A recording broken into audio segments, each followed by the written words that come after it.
Bienvenue au Centre canadien de naturopathie, diabétologie et nutrition, situé au plein cœur de la Médina de Rabat, dans un agréable riad El-Bir. Nous sommes venus rencontrer le professeur Jacques Stockley et son associé Vincent Contasso, coach en nutrition.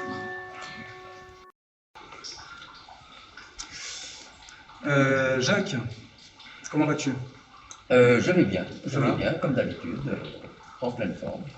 D'accord, bah écoute, tu me parlais hier des jus de fruits. Alors c'est vrai qu'on est en pleine saison d'été, la saison commence, et la particularité de chacun d'entre nous, c'est qu'on adore consommer ces jus de fruits durant cette période.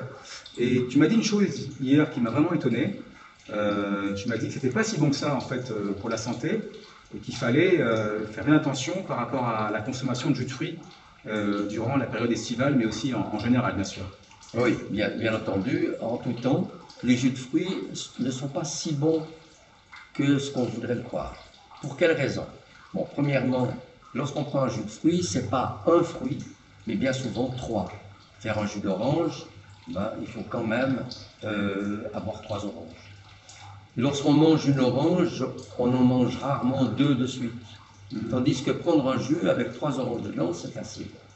Donc, premièrement, on le remarque chez l'enfant, par exemple, qui va faire souvent, il va se faire 2-3 jus de fruits dans l'espace d'une heure, parce qu'il fait chaud, il aime ça, c'est bon, et bien souvent, c'est encore des jus de fruits qui sont du magasin. Donc, beaucoup de sucre. Donc, on va avoir une augmentation de la glycémie.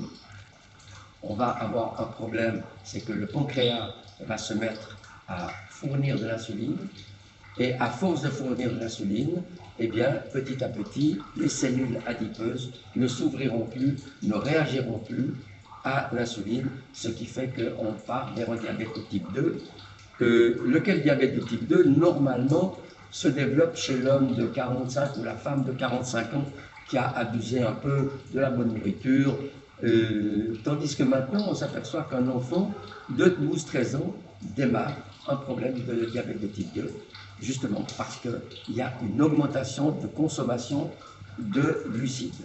Mais maintenant, ce qui est beaucoup plus, disons, dangereux, c'est que non seulement on va avoir, en consommant des jus de fruits, une augmentation de la glycémie, mais on risque de développer une stéatose hépatique non alcoolique. Je m'explique. Qu'est-ce que c'est que comme fruit quel est le sucre que fournit des fruits? C'est du fructose. Donc le fructose ne peut pas être immédiatement utilisé par l'organisme. Il va falloir qu'il le transforme. Donc l'organisme doit transformer ce fructose en glucose. Mais comme il y en a beaucoup qui arrivent, eh bien l'intestin grêle, qui devrait normalement faire ce travail-là, va le faire en petite quantité. Donc il va transformer un petit peu de ce fructose en glucose et ensuite il va l'envoyer au foie. Le foie va voir arriver aussi ce fructose en grande quantité et qu'est-ce qu'il va faire? Il va le traiter en une petite partie, mais comme il ne peut pas tout traiter immédiatement, eh bien il va le stocker en graisse dans le foie. Ce qui fait que le foie, on va se faire un foie gras. Et petit à petit, donc on va avoir une stéatose non alcoolique, donc une stéatose hépatique non alcoolique, mais par contre, on peut passer de la stéatose par la suite en cirrhose, voire en cancer du foie. Donc, c'est pas si anodin de dire « Ah oui, c'est très bien de prendre des jus de fruits, mon fils, allez, vas-y, c'est des vitamines ». En effet, il y a des vitamines dans les jus de fruits, mais pas, surtout de la vitamine C, bien souvent, mais pas vraiment au point que ce soit une raison d'en consommer beaucoup, puisqu'on va avoir beaucoup plus d'inconvénients entre le risque de diabète de type 2 et le risque de stéatose hépatique non alcoolique. D'accord.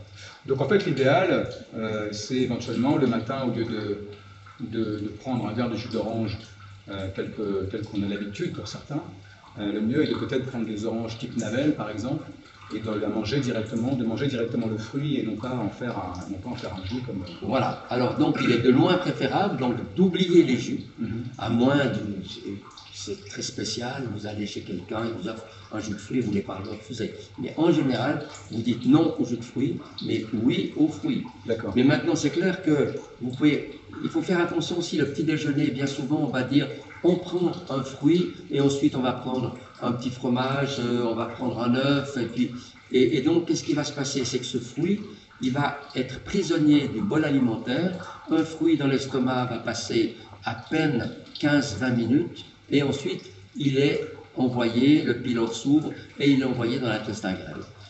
Par contre, si vous mangez ce fruit avec des œufs, avec du fromage, etc., eh bien, le bol alimentaire, lui, va devoir rester dans l'estomac au moins 1 heure, 1 heure et demie. Ce qui fait que le fruit, lui, ne pourra pas sortir, mais il est prêt à sortir. Donc, comme il ne peut pas sortir, il va se mettre à fermenter, et donc il va polluer l'ensemble de la digestion. Vous allez perdre tous les avantages du fruit, donc les vitamines, puisqu'il va fermenter, il va faire de l'alcool, et donc l'ensemble de la digestion va être perturbé. Donc, il vaut mieux prendre le fruit ou 3/4 d'heure avant le petit déjeuner, ou 2 heures après le petit déjeuner. Mais par contre, au petit déjeuner du matin, moi je préconiserais plutôt des jus de légumes fraîchement pressés. Alors là, vous pouvez prendre un jus de légumes qui aura un impact beaucoup moins important sur la digestion et sera beaucoup plus sain. Et il n'y aura pas ce problème de fructose. Donc, des légumes verts pressés, non pas en centrifugeuse, mais en extracteur de jus qu'on trouve maintenant dans les magasins et qui font vraiment des jus parfaits. D'accord. Bah écoute, je crois qu'on a fait le tour de la question. L'idée de cette vidéo, on va dire, est de vous apporter sous forme de flash info des informations qui peuvent ou qui seraient susceptibles de vous intéresser. Donc c'est la première du genre créée par le CCNDN et on espère qu'il y en aura d'autres. Si vous avez des sujets que vous souhaitez vous aborder de votre côté, eh bien, n'hésitez pas à nous le faire savoir et nous aurons plaisir avec Jacques de pouvoir justement vous apporter ces réponses et éclairer ainsi vos on va dire comment, Jacques? Vos lanternes. Vos lanternes, voilà. Écoutez, en tout cas, bonne continuation et puis à très bientôt, on l'espère. Merci encore.